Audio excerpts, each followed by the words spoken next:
Here now we have political analyst Mark Hanna. He's former campaign aide to John Kerry and Barack Obama.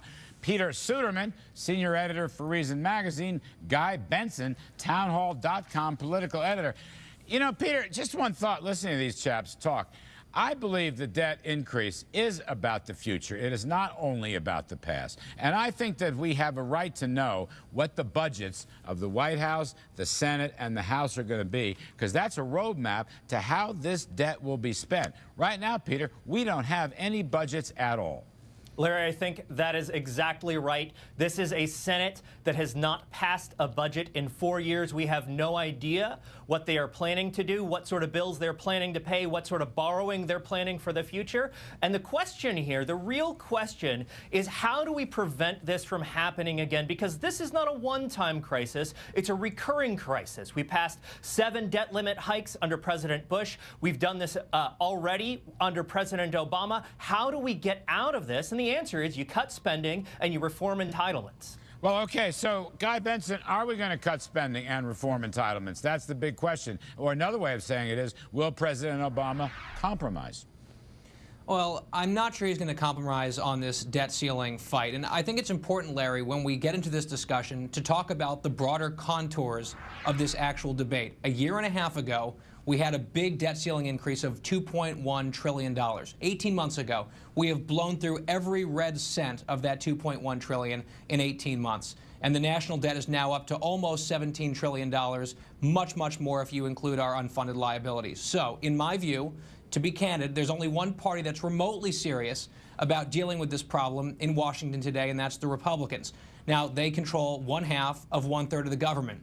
So if we're talking tactics, what do you do if you're House Republicans? Because you have limited leverage, so you want to use that leverage wisely. I think there are 3 inflection points coming up. You've talked about them already on this show. One of them is the debt ceiling fight. The next is sequestration. And the final one is the expiration of the continuing resolution, which is this stopgap thing, because we haven't had a budget in 4 years.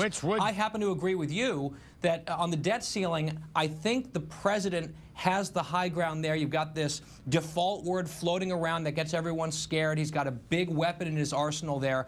I think you kind of have to give the president his way, unfortunately, on that. You know, if you pay the debt, but you have to apportion out the money, the term for that is technical default. You don't want to go there. I want to go to Mark Hanna, because, Mark, my basic view is this is going to get done. It may get done at the last minute.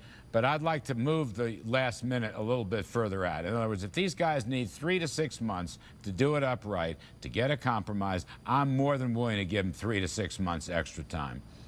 Well, look, Larry, I mean, first of all, I couldn't agree with you more that settling this sort of debt ceiling issue is absolutely within the interest, not just of the president and this administration, but of our country.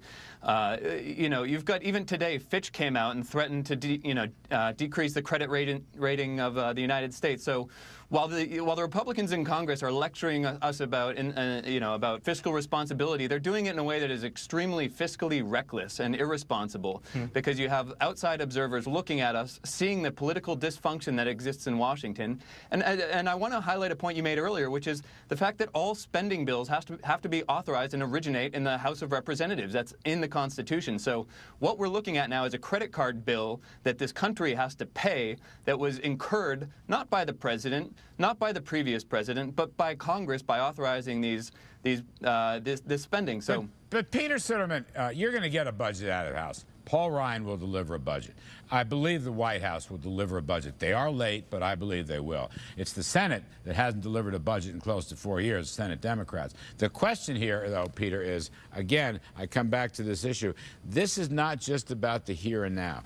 This is forward spending as well as backward spending. Forward spending needs a roadmap. The taxpayers have a right to know. And by the way, the taxpayers have a right to know that there won't be any more tax hikes as part of this message. Yeah, I think it's pretty rich to call Republicans reckless spenders here. In fact, if you go back and look at what President Obama said in 2006 when he was asked to vote on a debt limit hike under President Bush, he said that the reason that the fact that we're debating the debt limit at all, raising the debt limit, is a result of reckless fiscal policies. And that's what President Obama said. Now, he's disowned that. Didn't domestic spending explode under President Bush? Did not the spending spending both It exploded internationally under and President domestic. Bush. It's exploded further under President Obama. President Right, but Obama it's is not running the because of biggest spending. deficits, Peter, much and bigger deficits than this is an President important Bush did. point. The deficit we face right now isn't a product of spending. It's the fact that the economic downturn has left Americans making less Of course money, it's a which product means of spending. listen to me. Just We spent $1 trillion our revenue each has year shrunk. more than we brought in. That Our is a product revenue- of spending. Okay, look at the balance sheet. It's spending and it's revenue. Our revenue has decreased dramatically as a result of the economic downturn. It's decreased as a percentage of GDP. But if you look at the total spending budgets, they have gone up under President Obama.